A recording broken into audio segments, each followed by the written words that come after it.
Okay, in this video we're going to repair this X-door glass. You see how it looks like it's delaminated in large areas?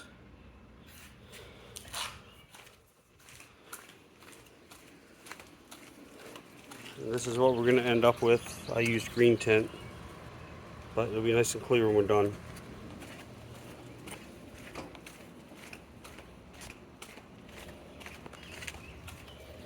There's a view from the inside. I've got the hatch open, so there's a lot of light in here right now. Alright, so first thing you're going to do is you're going to undo the bolt for the latch. Then you're going to take Phillips head, undo these two screws, and undo these two screws. This whole latch bar assembly comes off. And you're going to undo these stops on the bottom and remove them. These nuts are 7/16, both sides. And then you will, like you're going to put the window down, you'll pull out on this. The window will slide down. You hold this pulled out until it gets past the frame, and the whole window will come out the bottom. There are these little there's 4 pegs, 2 on each side of the window. Each one's got a roller in it. These are what the rollers look like. Make sure you don't lose them. Once you get the window off, here's your frame. This is my driver's front. They're basically no difference. Now, something to note, these pins that those rollers go on, the pins are offset towards the outside of the vehicle. The next step is going to be removing Phillips head screws. There's 1 at each corner on the bottom. There's 1 at each corner on the top. I'll do that and be right back. Okay, so once you get the frame off, there's your 4 pieces. You'll have a rubber gasket on here that you need to just peel off. If this is dirty inside, I suggest scrubbing it, scrub brush and some water to get all the dirt and crap out of it. The last one I did was heavily encrusted. They have a little bit of RTV in areas where the gasket comes together. So the corners and where the overlap is. This one not as much as the last one did. Here's your screws. They came out. When you put these back in, even though they're this style screw, you do want to try and like hand start them. That way they go back into the threads that they've already previously cut in the frame. Okay, now that we've pulled the gasket off and we've scrubbed the inside of it out, this way it's sitting out here in the sun to dry.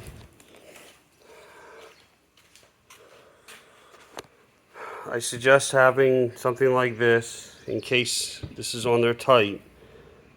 That way you don't damage this aluminum framework and you don't take a chance of cracking the glass. And work on top of an old towel or something.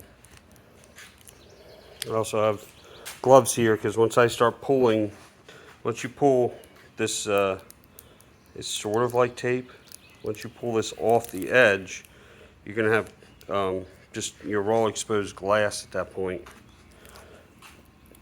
I have a feeling this is only on there just to keep it from chipping. So we're going to peel that off and then we'll come back.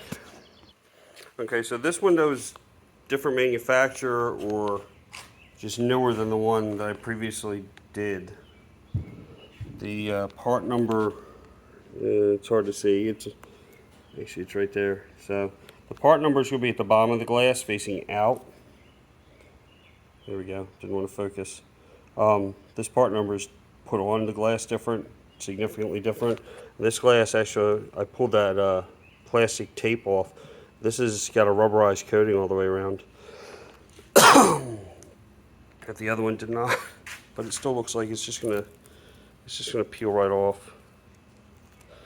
So once we get that coating off,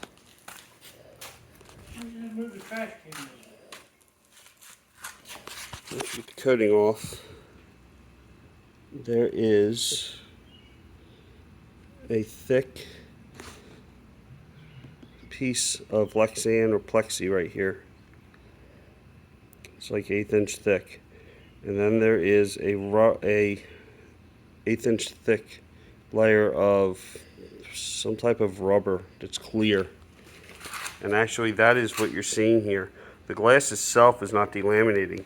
The plexi that's here is delaminating from that rubber coating that's underneath of it.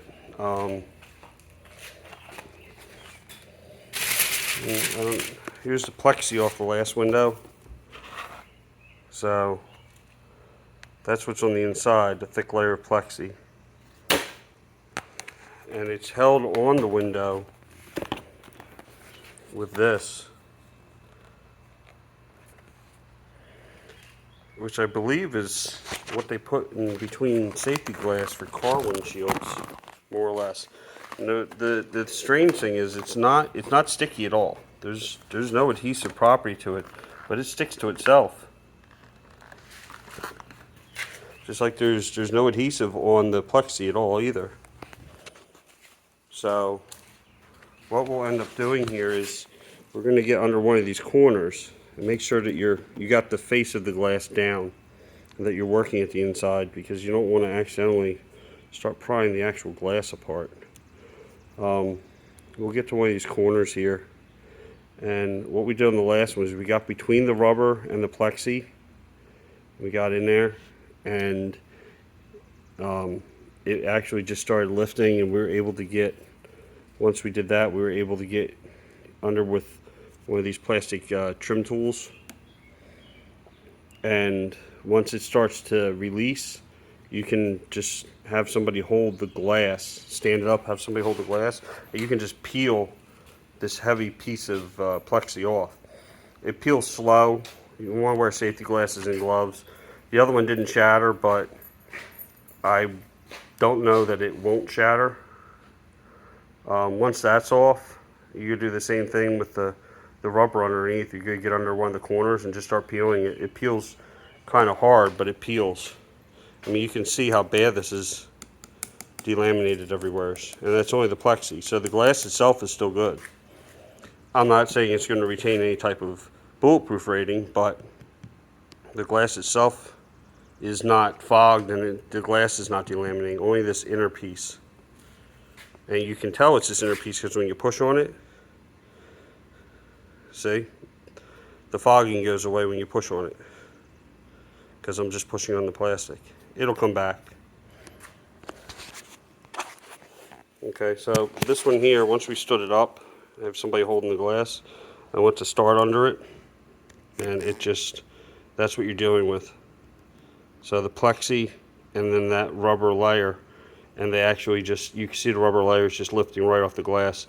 So on this one, we might just try and peel them both together.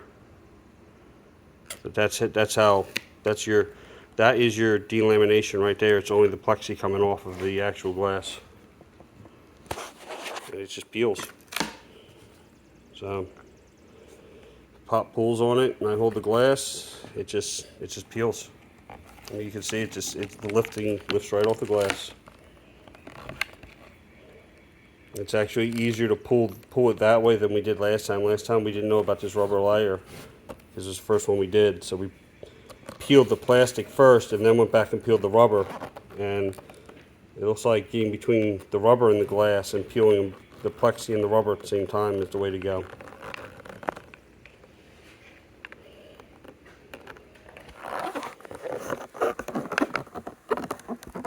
There he is. He's out there in his spaceman costume.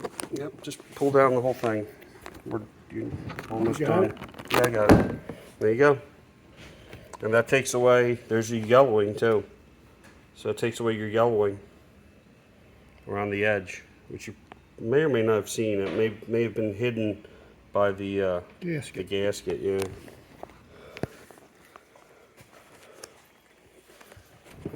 So now I'll just take this and I'll clean it good with some Windex or whatever glass cleaner you prefer to use, and make sure there's no lint on it, and then we will go back after it with the window tint and just tint it like tinting a piece of glass in a car or whatever. So here you can see I ignore this stuff that's on here. This is tape from Christmas lights on the outside of the glass I gotta clean off. But the those big areas are completely gone, so it's nice and clear again, other than all the crap on the outside of the glass I need to clean. So that's just glass cleaner, wipe it down. So your next step is going to be to put the window tint on. I'm not going to tell you how to put window tint on. There's plenty of videos online that tell you how to do it. Okay, so we're going to put the window tint on and then we'll be back. Something I do recommend when you're doing window tint, once you've cleaned everything, even though you've used lint-free cloth and all that, so I recommend taking a piece of tape and going over the entire surface to make sure there's not a dog hair or cat hair or lint or some type of something on the glass that you can't see that's going to ruin your tint job, basically. So you're going to go around several times, do this, and that'll pick off any of these small contaminants that you can't see. Something else I recommend doing is the window tint has a clear film that you have to pull off.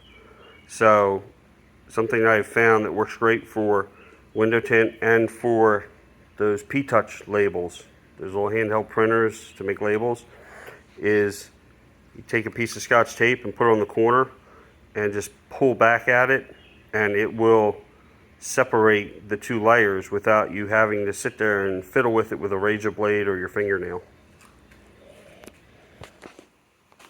Okay, window tint's on. There you go. Nice and clear. You can see right through it now. Unlike before, it was all delaminated and fogged. So we're going to lay this face down on the glass, not the tint, for a second here. The next thing, how I was told to do this, and I guess you could do it any way you want, is take some electrical tape and you need to wrap around the perimeter several times just to protect the edge of the glass for handling, for one. But the next issue really is that you took off this piece of plexi and that safety glass rubberized backing thing that's in there. And so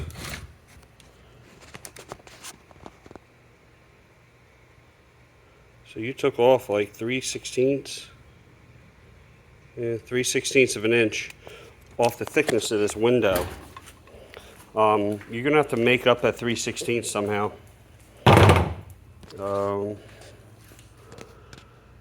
Obviously you can pull the plastic off of this rubber.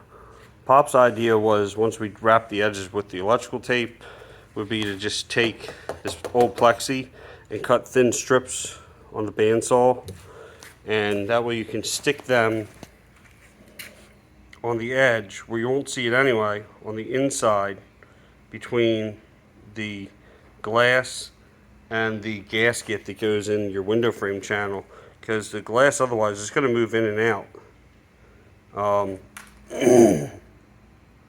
I was told just keep wrapping it with tape. The last one I wrapped it, I don't know how many times around the outside, probably 5 times total around the perimeter to protect the edge of the glass. Then I went on the inside and I put like 5 strips each direction on the inside. That seemed to take up a lot of it, but electrical tape's really thin, and I thought about duct tape, because that not much thicker though. So I'm not sure what you would want to use. You can maybe use strips of rubber even and just tape them down, because once you're only going to use very narrow strips, it's only going to be on the inside just to take up that spacing. About 5/8. Because yeah, the glass, this is the supplemental armor glass, because my X doors have the supplemental armor kit.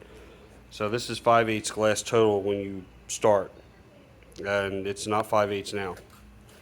So you need to take up that 1/8 inch or 3/16 on the inside there.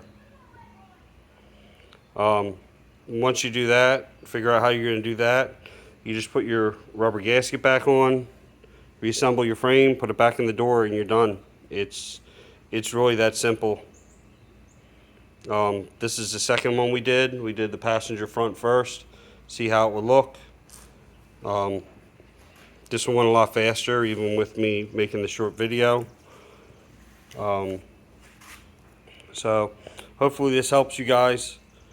When people tell you that you need to go buy new windows because the window glass is delaminating and it's trash, or you need to go buy plexi windows or Lexan or whatever it is that they cut it out of, because I know you can replace these with a plastic type window.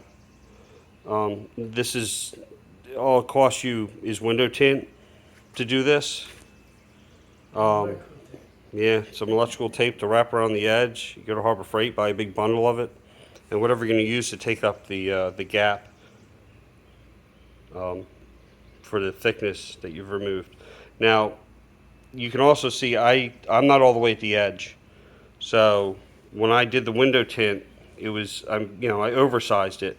I squeegeed it out to get the bulk of everything out of here, and then I took a long straight edge and I cut the tint back inside the glass. You'll never see this once the rubber gasket's installed, but I wanted to make sure that it was cut back in. That way I'm not getting bubbles that I have to fight with due to any type of defects or microchips or anything that are along the edge of the glass. So I cut it back a good 1/4 inch at least, give or take. It's not like I didn't measure, I just eyeballed it and cut it back. But like I said, once you install that gasket, the gasket comes like way up in here. You'll never see this, but it'll make it so you're not fighting with the little micro bubbles that want to run up under the glass from the edge because you've got some stupid little chip that you don't see, or a high spot in the glass on the edge. So, like I said, hopefully this helps you guys. Check out the other videos I have on the page. There's a lot of little fix-it things for Humvee stuff and other things. If you like the content, I guess, what does everybody say? Like and subscribe. That way, next time I do something like this, you'll get an alert, and you can see what other harebrained little fixes I'm doing to try and save a lot of money. So, that's it. Bye.